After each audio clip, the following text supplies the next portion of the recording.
اجتماعی کاموں میں ہونا چاہیے.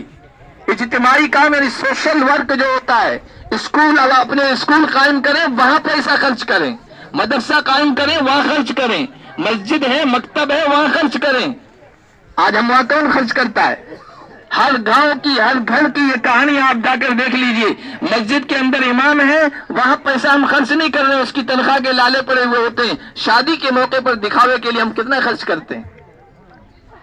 یعنی خود ایک آدمی شادی کے موقع پر لاکھوں روپے قرض لے کے خرچ کر رہا ہے، اور امام کے لیے اس پر 100 روپے ڈالے گئے وہ نہیں دے پاتا ہے.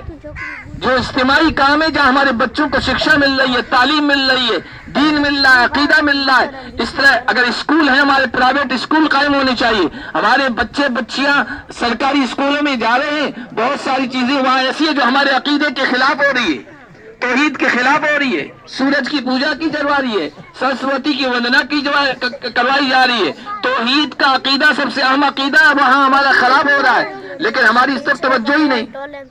فضول خرچیاں شادیوں میں کر رہے ہیں، غم کے موقع پر کر رہے ہیں، موت کے موقع پر خرچہ کر رہے ہیں، صرف سماج کو دکھانے کے لیے. سماج کیا کہے گا؟ اللہ کے نبی صلی اللہ علیہ وسلم نے ان چیزوں سے منع فرمایا تھا. نکاح کے موقع پر ہم کم سے کم خرچ کریں، سادگی کے ساتھ چیزوں کو انجام دیں، اور جہیز کی یہ چیزیں جو ہیں اپنی بیٹیوں کو دیں. بلکہ سب سے بہتر تو یہ ہے کہ بیٹی کو وراثت میں سے حصہ دو. شریعت جہیز دینے کو نہیں کہتی ہے، وراثت میں سے حصہ دینے کو کہتی ہے. آج ہم میں سے کتنے اپنے بہنوں کو، بیٹیوں کو ماں باپ نے جو زمین جائیداد چھوڑ کے گئے اس میں سے حصہ دیا؟ شریعت تو وہ کہتی ہے اور ہم یہ کر رہے ہیں. ساری چیزیں ہماری شریعت کے خلاف ہو رہی ہے، اور جب شریعت کے خلاف ہوگی تو پھر کیا ہوگا؟ پھر ظالم لوگ مسلط ہوں گے ہم پر. اعمالکم اموالکم، جیسے تمہارے اعمال ہوں گے نا، اوپر حکام بھی اسی طرح کے مسلط ہوں گے. پھر چاہے ہم دعا کرتے رہیں اور روتے رہیں، شب برات کو، شب قدر کو، مبارک دنوں کو، مبارک راتوں کو، دعائیں قبول نہیں ہوگی. ہمارے اعمال ایسے نہیں کہ ہماری دعائیں اللہ کی بارگاہ میں قبول ہو. تو شادی کے موقع پر ایک تو یہ ہے کہ بالغ ہو جائیں بچے بچیاں، جلد سے جلد جتنا ہو سکتا ہے ان کا نکاح کرائیں.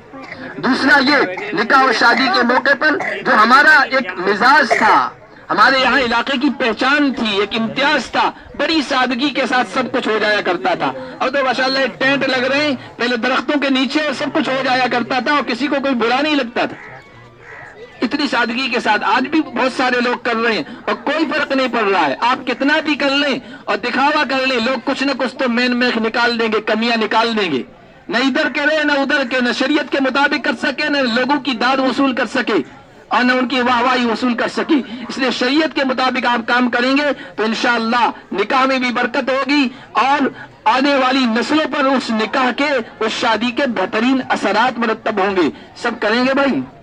اللہ تبارک و تعالی ہم سب کو عمل کرنے کی توفیق عطا فرمائے.